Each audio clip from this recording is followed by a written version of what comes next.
আসসালামু আলাইকুম। আশা করি সকলে ভালো আছেন। এবিএস কোচিং সেন্টারের ভিডিও টিউটোরিয়ালে সবাইকে স্বাগতম।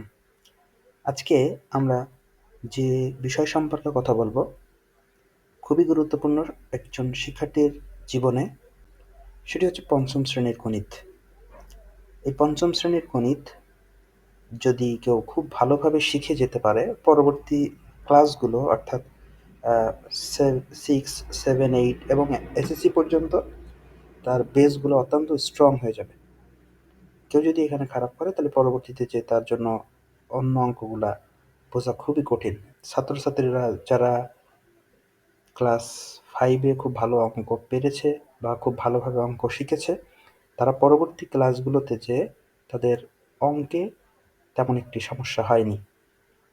তো আশা করি সকলেই আমার এই ভিডিওগুলো খুব ভালোভাবে দেখবেন এবং সেই অনুযায়ী অনুশীলন করার চেষ্টা করবেন। আমি প্রতিনিয়ত পঞ্চম শ্রেণীর ভিডিও আমার ওই পেজে এবং ইউটিউব চ্যানেলে দিব।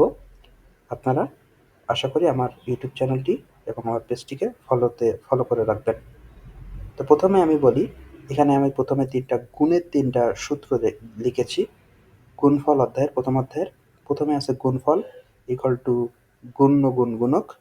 গুণ্যের সূত্র হচ্ছে গুণফল ভাগ গুণক এবং গুণকের সূত্র হচ্ছে গুণফল ভাগ গুণ্য। এরপর আসি ভাগফলের সূত্রে। ভাগফল সমান সমান ভাজ্য ভাগ ভাজক। এরপরে ভাজ্য সমান সমান ভাজক গুণ ভাগফল এবং ভাজক সমান সমান ভাজ্য ভাগ ভাগফল।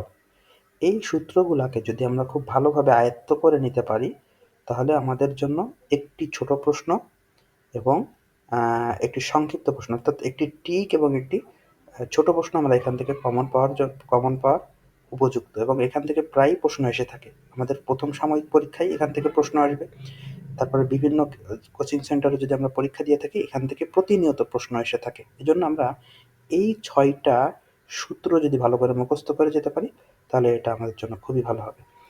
এবং এছাড়াও এই অধ্যায় থেকে আর কি প্রশ্ন আসতে পারে, বা এই যে 3টা সূত্র, এই 3টা সূত্র থেকে আর কিভাবে প্রশ্ন আসতে পারে, এই বিষয়ে আমি পরবর্তী ভিডিওতে আলোকপাত করব।